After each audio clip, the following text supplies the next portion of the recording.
The Jonas Brothers, 21st Century Boy Band. Boy bands. Peppy, catchy music coated with fame, talent, money, and sex appeal. Is this the kind of message that we want to send to the youth of today? I asked around the 6-year-olds in the class that I'm interning in, what is it that you guys like? And one of the many, but recurring replies was, I like the Jonas Brothers. So I ask, what makes them so popular? Why do you like them? And they'll tell me, oh, I'm a fan of their music. Their music is really great.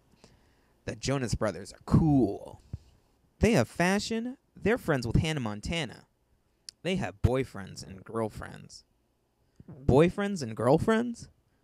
What do 6-year-olds know about mature relationships like that? Before I could answer any of these questions, I first had to sit down and get to know who and what exactly are the Jonas Brothers. Their music, their TV show, their website, heck, even their video game. The Jonas Brothers are a youth culture phenomenon. They started out as a group of brothers who would perform music on various youth and television networks, such as Cartoon Network, Nickelodeon, and the Disney Channel. But it wasn't until they performed in a concert on the Hannah Montana show that their popularity skyrocketed. What other way to get recognized in a crowd than to rise up by riding on the shoulders of someone else's fame? The next thing you know, the Jonas Brothers are performing to sold-out concerts, starring in their own TV show, hosting a popular website, marketing their very own video game, and even they have a line of Jonas Brothers brand clothing. So I decided to experience the Jonas Brothers first-handedly to see what all the fuss was about myself. And what better way to do so than to catch an episode of the Jonas Brothers TV show. The show is about the life and style of the 3 Jonas Brothers, Nick, Joe, and Kevin Jonas. But instead of portraying them living the life of fame, riches, and the rock and roll lifestyle, the show does a modest job of portraying the Jonas Brothers as 3 normal teenagers who play music. Sure, they live an affluent lifestyle and have their own clique of fashionable preppy friends at the private high school they all attend, but rather than showing the brothers living it up in extravagant hotels, exotic locales, nightclubs, and parties, the brothers deal with normal high school issues, such as the responsibility of managing their time between school, homework, family, their band, and their relationships. Again, I was impressed with the show's modest take on relationships. Unlike much of modern-day media, where everyone needs to have a hookup, only one major mature relationship is handled in the show, and that's the relationship between Joe Jonas and his best childhood friend and band manager, the character Stella. Both Joe and Stella cautiously tread on the idea of them becoming an official boyfriend-girlfriend couple, but they are aware of the complications this could put on their lifelong friendship, as well as their professional relationship. So when I went to question the 6-year-old about Joe and Stella's relationship, they told me that they are boyfriend and girlfriend in secret, and that they can't be boyfriend and girlfriend around other people. Pretty much on the most part, they get their relationship on a primarily basic level, and they understand that Joe and Stella's secret desire to be boyfriend and girlfriend publicly, but not the deeper and more complex social relationship issues that are tied to it. Either way, the show does provide a mature and thought-out reasoning towards relationship issues, as well as maintaining social, family, and professional relationships.